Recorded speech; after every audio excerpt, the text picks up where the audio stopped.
गेल्या कित्येक दिवसापासून इथं नांदेड जालना समृद्धी महामार्ग यांच्या शेतकऱ्यांच्या जमिनीसाठी कोणत्याही प्रकारचा स्वार्थ न बघता, कोणत्याही प्रकारची चिंता न करता, कोणत्याही प्रकारच्या दबावाखाली न येता इथं धरणे आंदोलन चालू आहे। विगत 20 दिवसापूर्वी 200 लोकांचे प्रतिनिधी ते स्वरूप म्हणून सन्मान्य दिलीपजी राठी यांनी पुढाकार घेतलेला आहे आणि त्यांनी प्रशासनिक विभागाकडे हे लेखी दिलेले आहे की आम्ही येणाऱ्या 5 तारखेला सामूहिक आत्मदहन करू। ही फार मोठी चिंतेची बाब आहे। शेतकरी हा देशाचा कणा आहे। शेतकरीने जर मनावर घेतलं तर भारतातील पूर्ण वर्गांना खायलाही भेटणार नाही। आज शेतकरी वर्गाकडे गव्हर्नमेंटही बघत नाही, प्रशासनही बघत नाही। ही फार दुर्दैवाची गोष्ट आहे। एकीकडे निसर्गही मारतो, एकीकडे शेतकरीला दाल धान्याला भाव नाही, इकडे जमिनीला भाव नाही। हे भेदभाव करून फार मोठा पापाचं काम हे प्रशासन गव्हर्नमेंट करीत आहेत। इथं आल्यानंतर बोलण्यानं माहीत पडलेलं आहे की सिडकोच्या बाबतीत जे रेट आपण गव्हर्नमेंटने घेतलेले आहेत त्या प्रकारची रेटची मागणी किंवा त्या बाजारपेक्षा भावापेक्षा जास्त रेट भेटावं हे शेतकऱ्यांच्या सर्वांच्या भावना आहेत आणि ते भेटायलाच पाहिजे। कारण की शेतकरीचं पुरं उदरनिर्वाह शेती जमिनीवर आहे। शेत जमीन गेली तर ते करणार काय आणि त्यांची मागणी एकदम रास्य आहे। म्हणूनच आम्ही काल मागच्या शनिवारी आरती असोसिएशनतर्फे पूर्ण आणि व्यापारी महासंघटनातर्फे जालना बंदची हाक दिली होती आणि याचा 100% जालना पूर्ण बंद झालेला होता। दिलीप भाऊ, आम्ही तुमच्या या सत्याग्रहामध्ये, मी तर सत्याग्रह म्हणेल यांना, हे सत्याग्रह आहे हे सर्वांसाठी आहे, तुमच्या एकट्यांसाठी नाही आहे।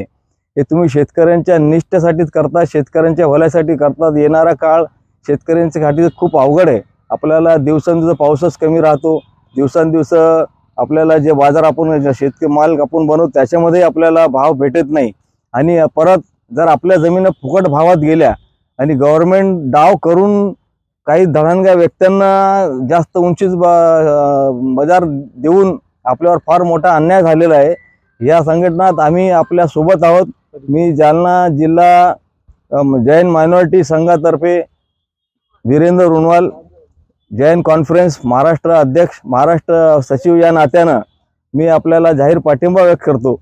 आणि माझ्यासोबत आलेले आमचे दिनेशजी बर्लोट आहेत, जे जैन कॉन्फरन्सचे जालना शहर अध्यक्ष आहे, मनोजजी मुत्ता आहेत, ते जालना कॉन्फरन्सचे सचिव आहेत आणि जालना श्री संघाचे आमचे विश्वतशी संजयजी बमजी आहेत। येणाऱ्या काळात आम्ही तर फक्त आता जालना 1 दिवस बंद केला। जर भाऊ तुम्ही जर सांगितलं तर येणाऱ्या काळात आम्ही पूर्ण मराठवाडा बंद करू, महाराष्ट्र बंद करू। हे व्यापार संघटना आणि शेतकरी एकमेकांशी निगडीत आहात। जेव्हा शेतकरी येतील तेव्हा व्यापारी पण फलतील।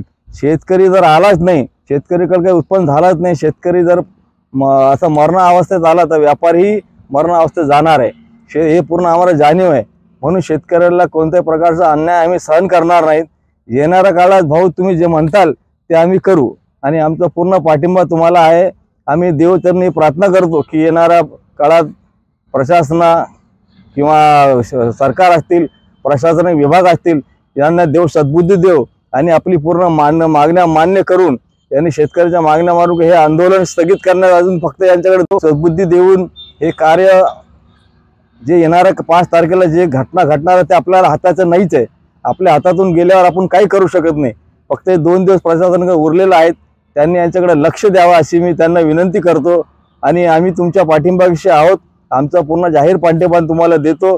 आम्हाला जेव्हा तुम्हाला लागलं, आमची गरज आहे, तुम्ही फक्त फोन करा। आम्ही आमच्या पूर्ण व्यापाऱ्यांच्या आणि कार्यकर्त्यांसोबत तुमच्याकडे येऊ आणि तुम्हाला साथ देऊ। जय हिंद, जय महाराष्ट्र।